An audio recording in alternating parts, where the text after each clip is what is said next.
Any movie fans in the room? Any of you like Marvel? How about fans of scary movies? Or are you more of a Disney person like me? Okay, here's another question. How many of you love watching movie trailers? Yep, me too. There's exciting music and the editors have pieced together the most ridiculous action scenes or the funniest one-liners to make the movie seem absolutely awesome. Now, whether I have any intention of actually seeing the movie or not, I still love seeing the preview of it because it leaves me wondering. And here's what I know for a fact. There's always more to the story than what I see in the trailer. You see, it wouldn't make sense for editors to give away the whole entire story in a 2-minute preview. But also, I bet you've had this experience as well. There have been trailers that I've seen that made movies seem like it was going to be the scariest, funniest, or greatest movie in human history. Then I watched the movie and it was meh.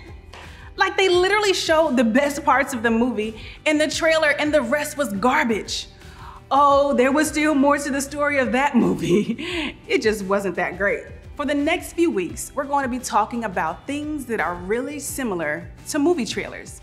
We're talking about parts of life that we have all had an idea about, parts of life that you see in culture almost everywhere. And there's often more to the story than what we see in the previews in both good and bad ways. We all kind of know something, but there's way more to the story. And we're going to start by talking about sex.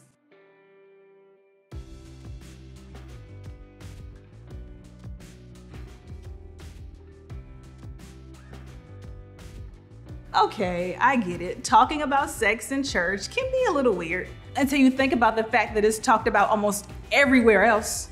Singers sing about it, rappers rap about it, Netflix shows, don't avoid it. It's everywhere on TikTok, magazines at the grocery store even talk about it on the covers. Movies use it as a selling point. It's talked about at school, it's joked about with friends, and some of you may wish that your families would stop trying to have that conversation. Or you may be thinking, I already know what you're going to say.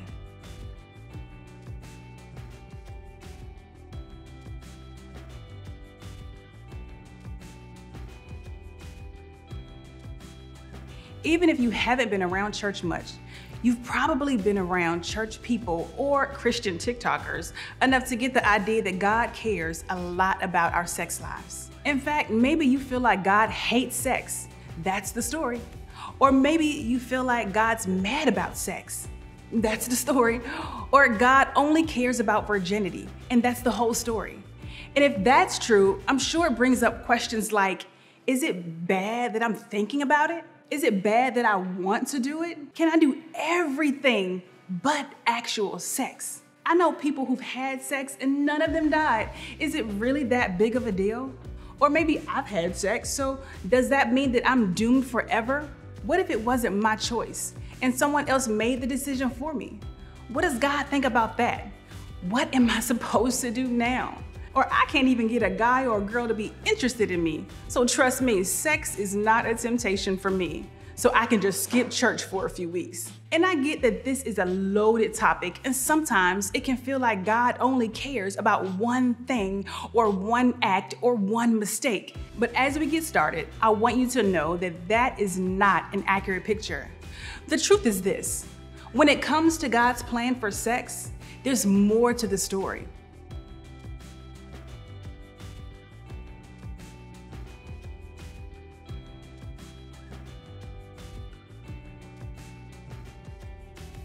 Here's what's amazing. We can actually find guidance for our very real questions today by looking at the wisdom of those who lived thousands of years ago. In fact, people back then were asking some of the same questions that we are today. We're going to take a look at a letter the Apostle Paul wrote to the people of Corinth. Because of where it was located, people were often passing through Corinth on their way to make money somewhere else. Corinth was kind of known for being a place to party and misbehave before moving on. Even though these people lived 2,000 years ago, they don't sound at all ancient to me. Some of the people living in Corinth also had questions about what it meant to follow Jesus.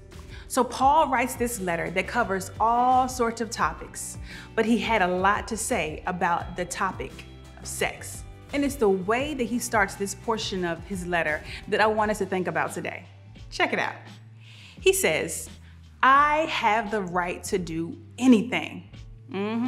That's what he said. That's where he actually starts in this verse. But he's actually quoting a common phrase from the Corinthian culture at the time. It was like the ancient equivalent to this: I do what I want. So Paul begins with the idea in mind that I have the right to do anything. But look at what he says next. I have the right to do anything, you say, but not everything is beneficial. I have the right to do anything, but I will not be mastered by anything.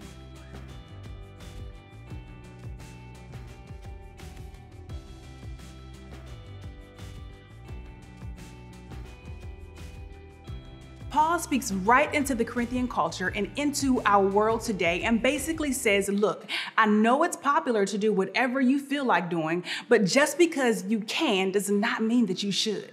In a particularly sexual culture, Paul reminds the Corinthians that just because you can do something doesn't mean that it's the best thing for you to do. And the same thing is true about sex today. Some of our lives will be so much easier, so much less complicated, and so much less stressful if we just stopped asking, can I do this without getting into trouble? Or can I do this without getting caught? Instead, what if we started asking, is this good for me? Is this the best thing for my life?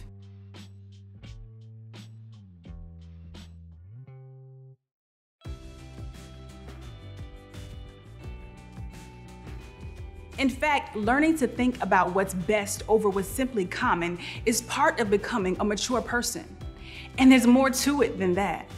Whether you're sexually active, thinking about someone sexually, or consuming sexual content on the screen, there's almost always another person involved. So you and I can't just think about ourselves when it comes to this topic.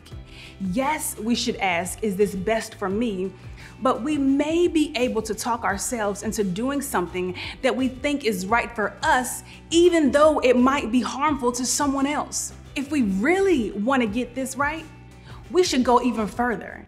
Instead of asking, is this best for me? We should be asking, is this best for we? Is this best for me and the other person? This way of thinking is not optional for those of us who follow Jesus. In fact, when asked what's most important, this was part of Jesus' answer. Love your neighbor as yourself.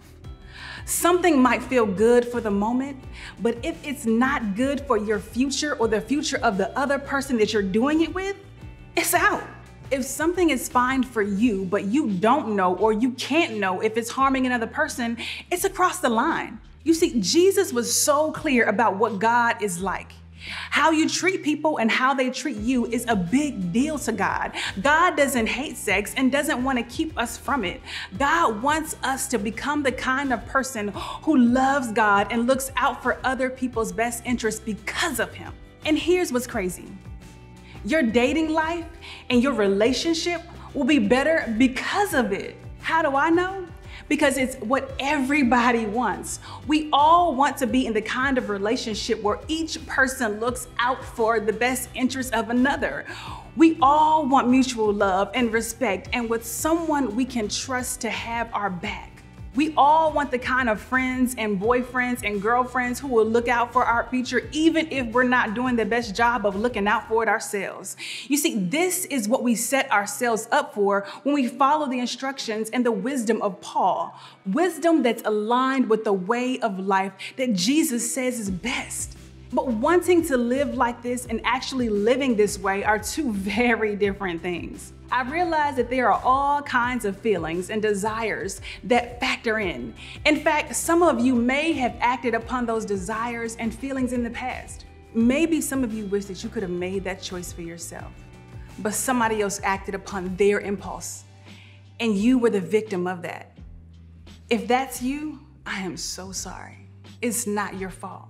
No matter what your experience is, I want you to know that no one's past actions, yours or someone else's, have to determine what your next action is.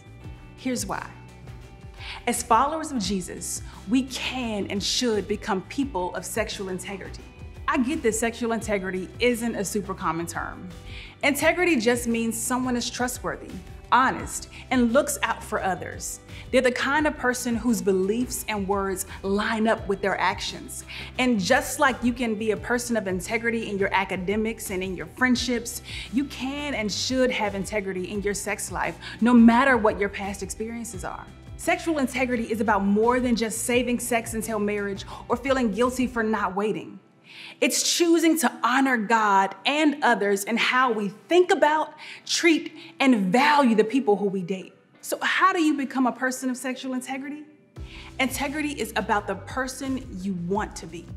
You can always choose to live with sexual integrity starting now. Nothing that you've done and nothing that has been done to you can take that away.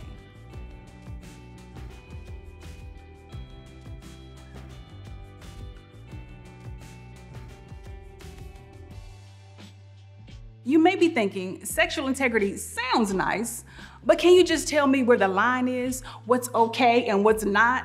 Now, there's no shortage of people out there who will tell you or decide for you, but I want you to think for yourself.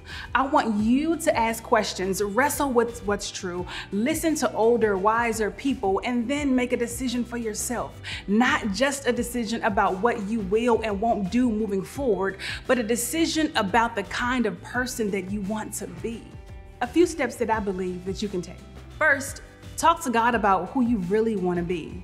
Invite God into the story of your life, your whole life, and yes, even your sex life.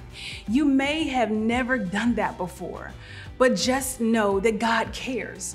And it might seem awkward at first, but God loves you and wants to show you how to experience life the best way that it's meant to be. I believe that when we talk to God, God listens. And when we listen to God, God will lead us to what we should do and what's best. Even if you're new to this whole church thing or exploring faith, try this. I mean, what do you have to lose, really? If He really does lead you to what's best for your sex life, isn't that what you really want anyway? Now, second, talk to someone about how you plan to become that person.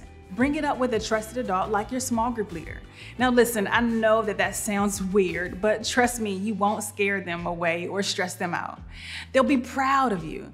And if you feel like skipping this step because you have to hide the choices that you're making, that's not integrity. Integrity is rarely something that you feel the need to hide. So the more openly you talk about what you're feeling, what you're struggling with, and how you plan to become the person that you really want to be, the more you'll stay focused on becoming a person of integrity in all areas of life. I get that this is complicated, and it's not the kind of thing you want to talk about with just anybody. That's why we have small groups. We want every one of you to have a group of people that you can figure out life with, even when the conversations are personal. And we want you to have a leader that you trust, that you can talk to about anything. Your group leader is that kind of person. And if you don't feel comfortable talking in front of your group, we get it. You can talk another time with your leaders too. They'll totally get it and understand. Imagine if accepting this invitation led you to a life that's better than what you could possibly dream of. If you choose this way of life, you might just find that when it comes to God's plan for sex, there really is more to the story.